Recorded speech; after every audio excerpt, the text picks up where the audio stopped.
Hello बच्चों, आज की इस वीडियो में हम लोग वार्षिक परीक्षा कक्षा 9 के पेपर को हल करने वाले हैं, जिसका विषय है हिंदी। और यह आपका 70 नंबर का टोटल होता है और आपको 3 घंटे में पूरा पेपर करना होता है। तो पेपर समय के हिसाब से करिए, समय को ध्यान दीजिए। तो पहला हमारा प्रश्न है, भारत तेंदु युग के निबंधकार कौन थे? तो यहाँ पर हमारा ऑप्शन कौन सा हो जाएगा? बालकृष्ण भट्ट। तो हमारा ए वाला ऑप्शन सही होगा।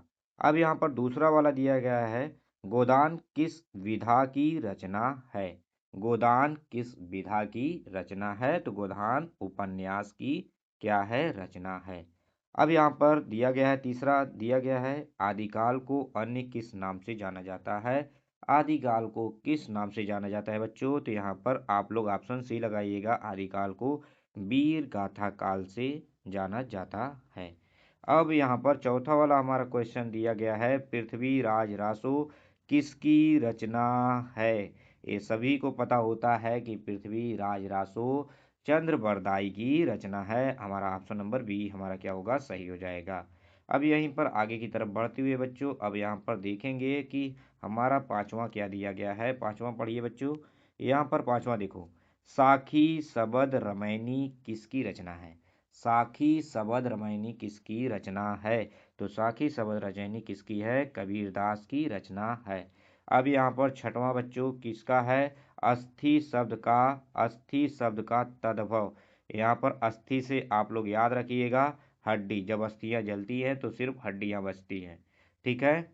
जब अस्थियां जलती है तो सिर्फ हड्डियां बचती हैं। अब यहीं पर बच्चों सातवां देखिए, गच्छन्ति रूप है, गच्छन्ति रूप है गम धातु का, ठीक है।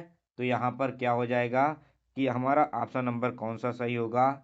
यहाँ पर लट लकार उत्तम पुरुष और एक वचन, यहाँ पर हमारा सी वाला क्या होगा? सही हो जाएगा।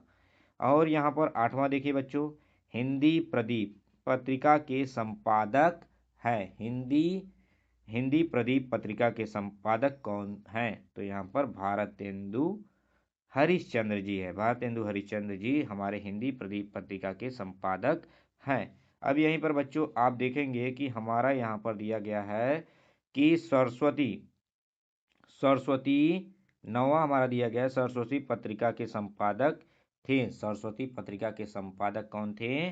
यहाँ पर दिया गया है ऑप्शन नंबर बी, जगन्नाथ दास रत्नाकर। तो हमारा ऑप्शन नंबर बी क्या होगा? ए राइट हो जाएगा। अब यहीं पर बच्चों देखिए 10वां हमारा क्या दिया गया है, निम्न में से आदिकाल का कवि नहीं है। आदिकाल के कवि नहीं है या आदिकाल का कवि नहीं है। तो इसमें से कौन ऐसे कवि हैं जो आदिकाल के कवि नहीं है? जयशंकर प्रसाद जो थे वो आदिकाल के कवि नहीं है बच्चों। तो यहाँ पर अब देखिए 10 हमारा हो गया क्वेश्चन। अब यहाँ पर आगे की तरफ देखेंगे कि हमारा क्या दिया गया है, खुमाड़ रासो खुमाड़ रासो की रचना खुमाड़ रासो की रचना 11वां क्वेश्चन है बच्चों।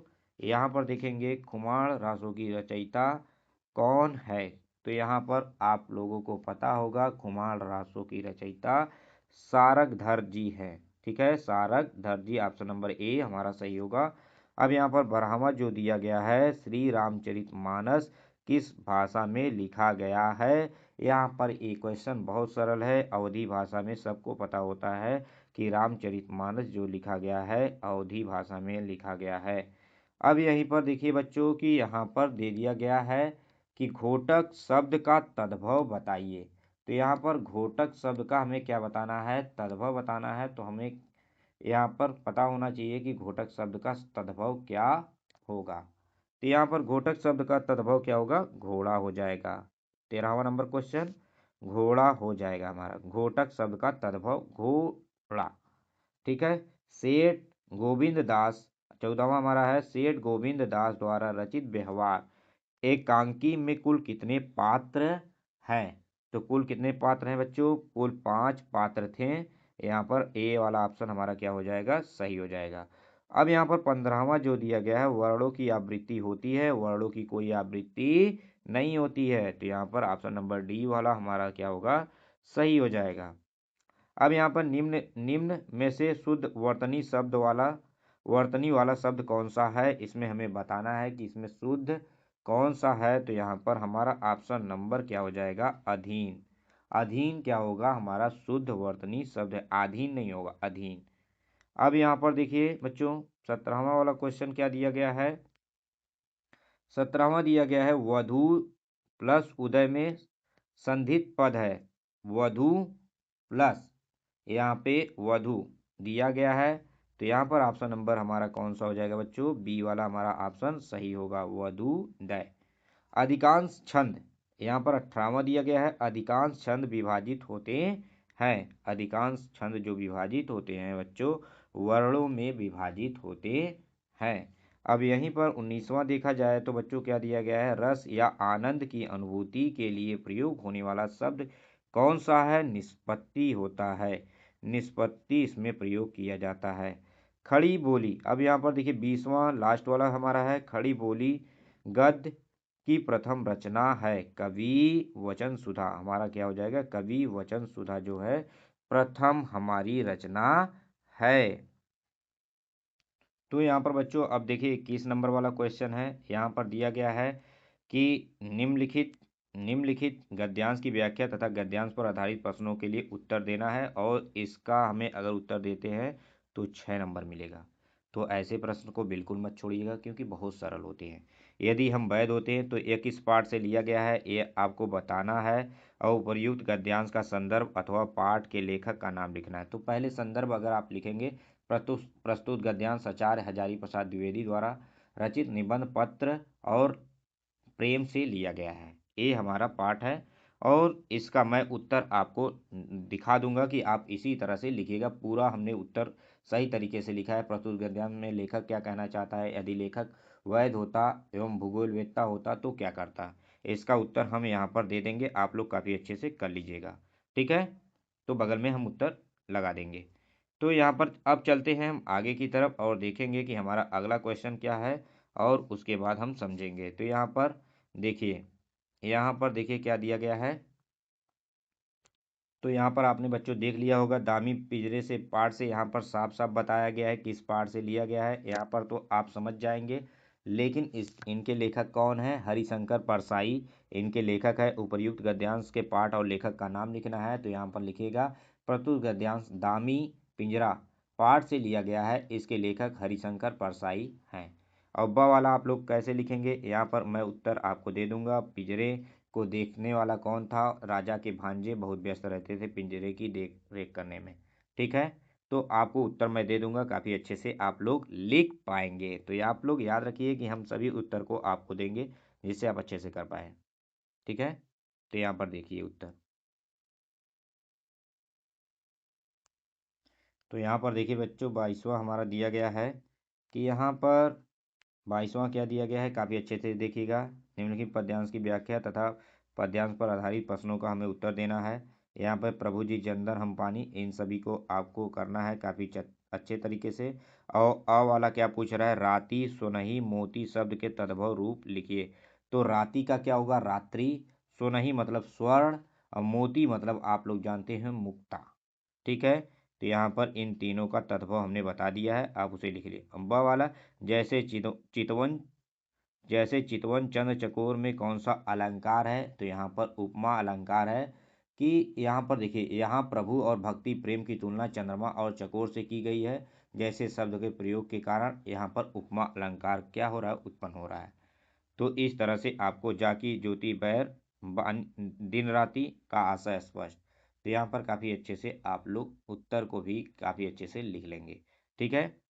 तो यहाँ पर आप लोगों को इसी तरह से हमें क्या करना है, हर चीज़ों का उत्तर यहाँ पर देना है। काफ़ी अच्छे तरीके से आप लोग इन सभी का उत्तर दीजिएगा, और काफ़ी अच्छे तरीके से आप लोग करिएगा। अब यहाँ पर देखिए हमारा यहाँ पर क्या दिया गया है, संस्कृत का अनुवाद। इस अनुवाद को काफ़ी अच्छे से आप लोग रिपीट कर लीजिएगा।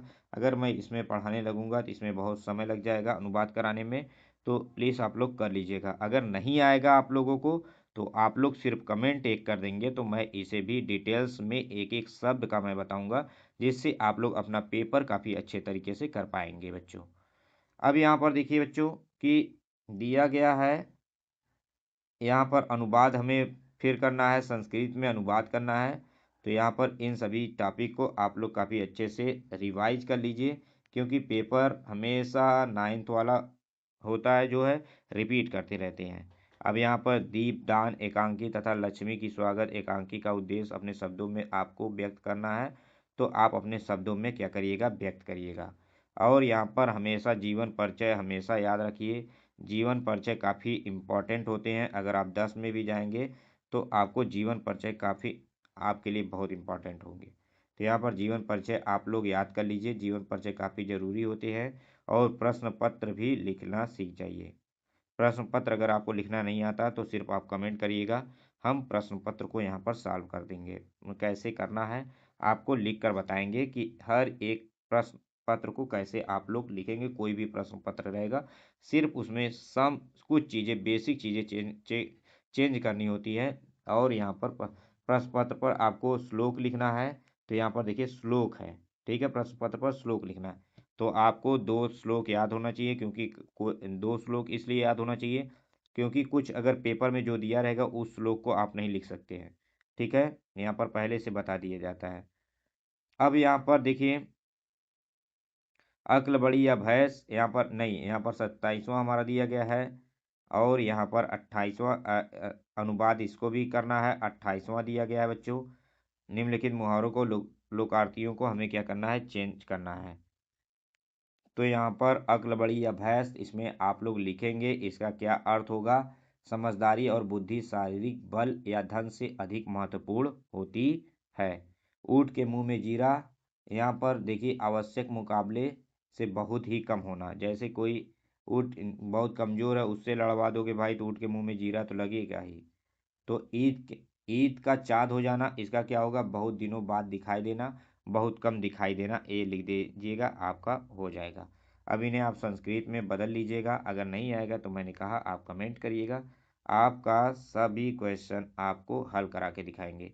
अब यहाँ पर 30 में हमें लिखना है प्रार्थना पत्र। आप लोग यहाँ पर हमेशा याद रखिए, क्योंकि जब आप छुट्टी लेने जाओगे प्रधानाचार्य से तो आपको एक प्रश्न पत्र लिखना पड़ेगा। एक पत्र जब तक नहीं लिख के देंगे तब तक आपको, और लेकिन ये 5 नंबर का होता है, इसलिए आप लोग प्रश्न पत्र हमेशा याद रखिए प्रधानाचार्य का, क्योंकि ये हमेशा रिपीट करता है। ठीक है बच्चों, अगर वीडियो कैसा लगा प्लीज़ कमेंट करिएगा, चैनल को सब्सक्राइब करना मत भूलिएगा। Thank you for watching.